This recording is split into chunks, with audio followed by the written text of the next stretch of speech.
সম্প্রতি কিছু উগ্র ভারতীয়দের দেখা যাচ্ছে তারা আমাদের দেশকে দখল করার জন্য উঠে পড়ে লেগেছেন। তাদের সুরে গান গাইছেন আমাদের দেশের কিছু লোক।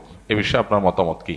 আমরা এই বিষয়ে বলেছি আলহামদুলিল্লাহ আমাদের আজকের খুতবাতে যে আমরা যদি বাংলাদেশের মানুষ ঐক্যবদ্ধ থাকি এবং বাংলাদেশের মানুষের যত নেগেটিভ জিনিসই থাকুক না কেন, কিছু পজিটিভ জিনিস আমাদের দেশের মানুষের আছে আলহামদুলিল্লাহ। এর মধ্যে একটা জিনিস হলো, কোনো দুর্যোগ যদি জাতীয় পর্যায়ে আসে, দেয়ালে যদি পিঠ ঠেকে যায়, তখন দেখা যায় আমাদের দেশে মানুষ ঐক্যবদ্ধ হয়ে যায়, সবাই কাঁধে কাঁধ মিলিয়ে নেমে যায়।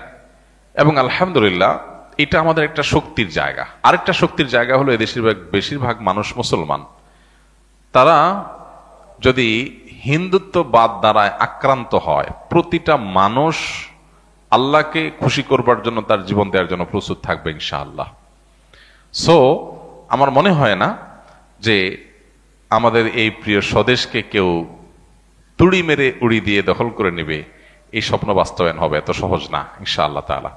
তবে এর জন্য আমাদেরকে ঐক্যবদ্ধ থাকতে হবে এবং সতর্ক থাকতে হবে, সচেতন থাকতে হবে। আমরা অনেকে দেখা যায় আজকাল বলি যে আমরা যুদ্ধ চাই। যুদ্ধ চাওয়া হাদিসে নিষিদ্ধ। আমরা যুদ্ধ চাইবো না। নবী সাল্লাল্লাহু আলাইহি ওয়াসাল্লামের শিক্ষা হলো আমরা আল্লাহর কাছে আমান বা নিরাপত্তা চাইবো, যুদ্ধ না। আমরা চাইবো আমাদের প্রতিবেশী দেশের সাথে আমাদের সম্পর্ক ভালো থাকুক। তারা আমাদের উপরে দাদাগিরি, খবরদারি, আমাদের উপরে মাতবরি, আমাদেরকে দাসসুলভ আচরণ করার মানসিকতা তারা ছেড়ে দেখ। এদেশের মানুষ বহু সহ্য করেছে, এ বিষয়ে দেশের মানুষ আর সহ্য করবে না। প্রত্যেকটা মানুষ ক্ষোভে ফুঁসে উঠছে, এটা তাদের বোঝা উচিত। তারা যদি এটা বুঝেন তাহলে ভালো প্রতিবেশী হয়ে আমরা থাকতে পারি, বসবাস করতে পারি। সেটা তাদের জন্য কল্যাণের, আমাদের জন্য কল্যাণের। তা না হলে এদেশের মানুষ এই জাতীয় দুর্যোগে কাঁধে কাঁধ মিলিয়ে শুধু মুসলমান নয়, অন্য ধর্মাবলম্বী আমরা আশা করি তাদের উল্লেখযোগ্য সংখ্যক মানুষ এদেশের স্বাধীনতা, সার্বভৌমত্ব এবং জাতীয় স্বার্থ রক্ষা করার জন্য কাঁধে কাঁধ মিলিয়ে কাজ করবে ইনশাআল্লাহ তাআলা। আমার মনে হয় এটা তারাও জানে, আমাদের প্রতিবেশী ভাইরাও জানেন যে বাংলাদেশের মানুষ তাদের জাতীয় দুর্যোগে তারা কিভাবে কাঁধে কাঁধ মিলিয়ে দাঁড়ায়। বহুবার আমরা এটা প্রমাণ করেছি, জাতি এটা প্রমাণ করেছে যে জাতীয় দুর্যোগে মানুষ ঐক্যবদ্ধ হয়ে যায়, সকল ভেদাভেদ মানুষ ভুলে যায়। সেটা আবারও প্রয়োজন হলে মানুষ করবে।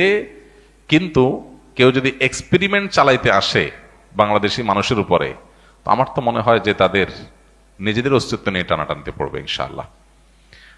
এই জন্য আমাদের ইমানকে বৃদ্ধি করতে হবে, আমাদের চেতনাকে জাগ্রত করতে হবে।